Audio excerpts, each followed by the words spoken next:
Hello po sa inyong lahat mga ka-crypto. Ako po si Pinoy Crypto Trader at sa video na ito ay atin pong pag-uusapan ang tungkol sa balitang ito kung saan ay meron pong isang Bitcoin analyst ang muli pong nagbukas ng kanyang long entry position dito kay XRP at ang kanyang target ay para magkaroon ng gain na 130%.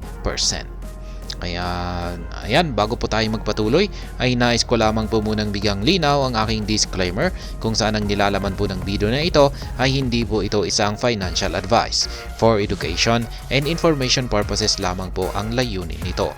Maliban po dito ay nais ko na rin pong magbigay babala na wala pong kahit anumang group chat ang Pinoy Crypto Trader.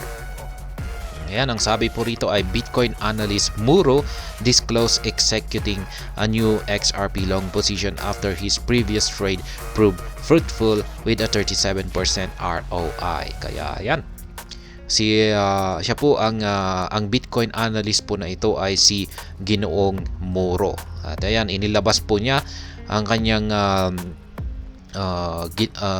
action, yan yung kanyang latest na action sa pagti-trade dito kay XRP kung saan ay nagbukas daw po siya ng panibago niyang long entry position.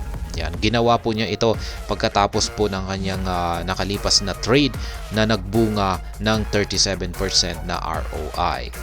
Ayan, the impending market movement of XRP has caught the attention of a notable Bitcoin analyst Muro. Kaya yan,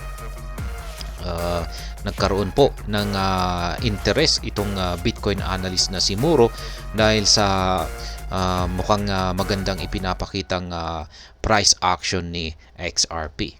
He acknowledged that he seldom comments on the digital asset, attributing it to the infrequent occurrence of significant price surges in XRP. Yan, ayon daw po kay Ginoong Muro ay hindi raw po siya madalas na magbigay ng komento pagdating dito kay XRP dahil daw po sa kanyang infrequent, yan, hindi po madalas na paglabas ng kanyang mga magagandang price surges.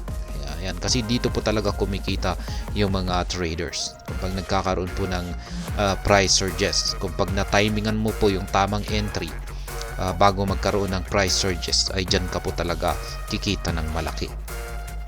However, Mora has exhibited a revived interest in XRP in the past few weeks. Kaya yan, itong mga nakalipas lamang na linggo ay muling nagkaroon daw po ng interest itong si Muro para i-trade itong si XRP. This newfound enthusiasm stems from the asset's breakout from a downward trend line last month, leading the Bitcoin analyst to believe that substantial uptrends are on the horizon. Kaya yan, nakita raw po kasi niya na si XRP ay nagkaroon ng breakout yan sa kanyang downward trend line nitong nakalipas na buwan. Kaya ito yung kanyang naging basihan. At nagkaroon siyang paniniwala na malapit na pong magkaroon ng uptrend or isang nalalapit na uptrend ang itong si XRP. New XRP long position. In his latest remarks on XRP, Muro revealed that he recorded a profitable trade from XRP following his earlier discussion about the coin.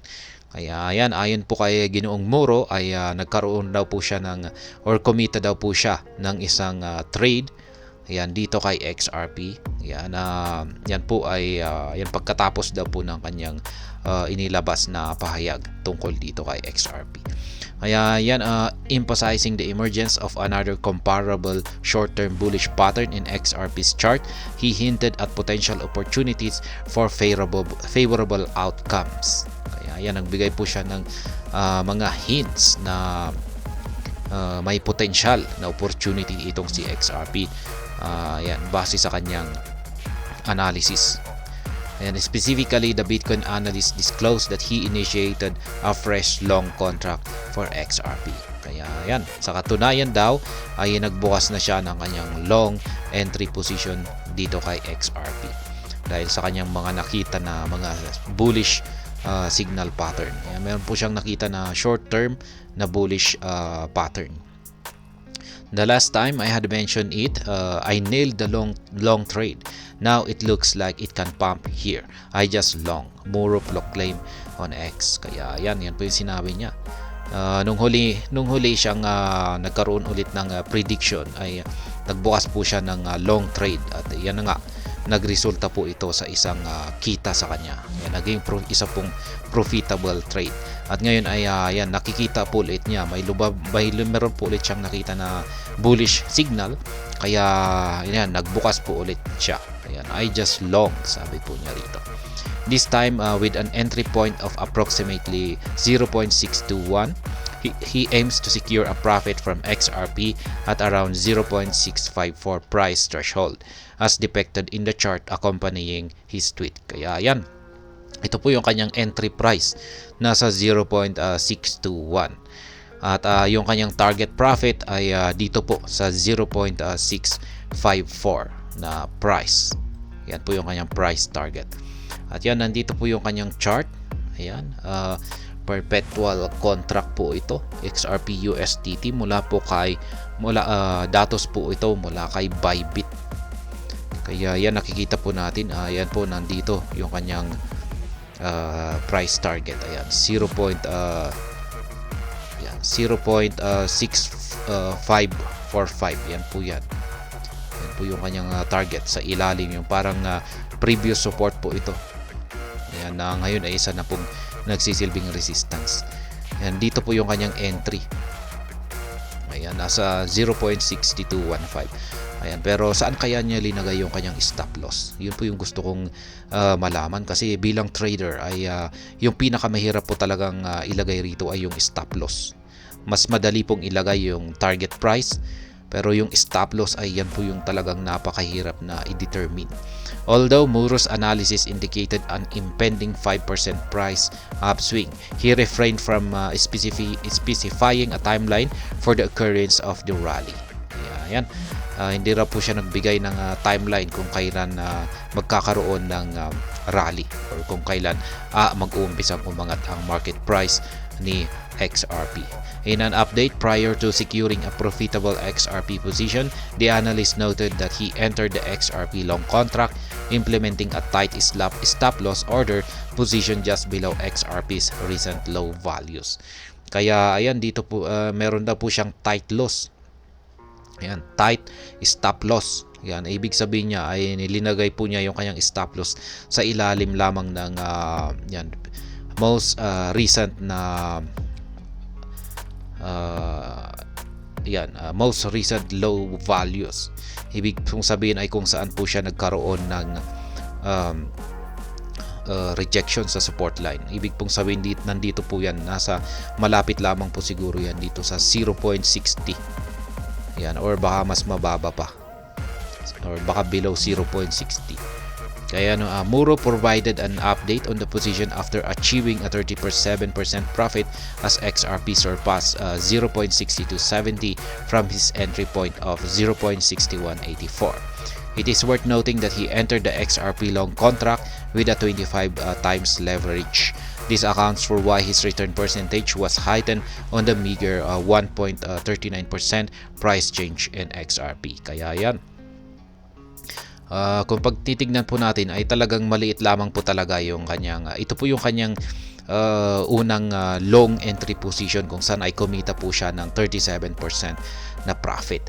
Mula po yan sa kanyang ito yung kanyang entry point na 0.6184 at na-hit po yung kanyang target profit na 0.6270. At kung ikaw po ay magtataka dahil paano nangyari na 37% yung kanyang kinita, yan, napaka yung agwat po ng kanyang entry point at saka target profit ay halos napakalapit.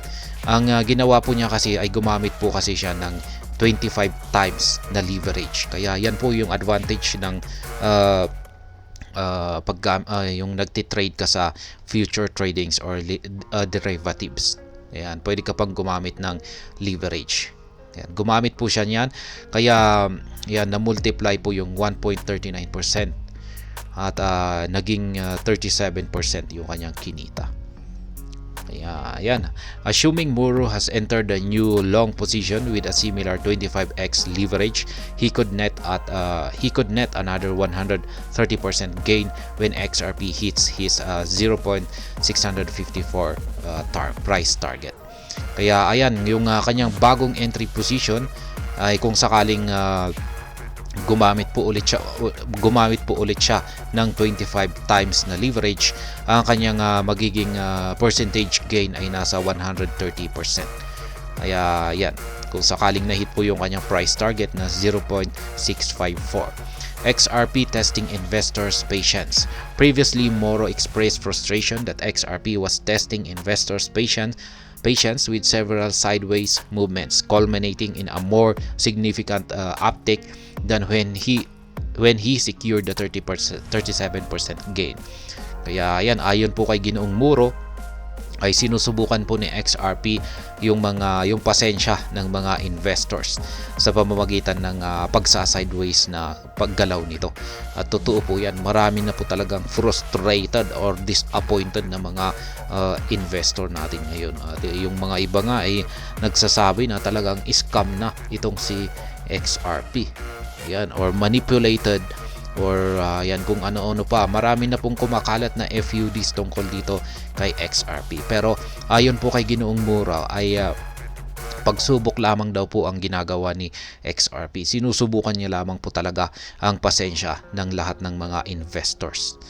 Kaya ayan, yung iba sinasabi nila ay parang sinishake niya yung mga weak hands, yung mga holders na at saka investors na may weak hands. Yan, yung mahihina yung kanilang kamay. Yung ibig pong sabihin ay mahina po yung kanilang pagho-hold. Ayan, as a result, he disclosed that he rarely trades XRP due to the observed performance.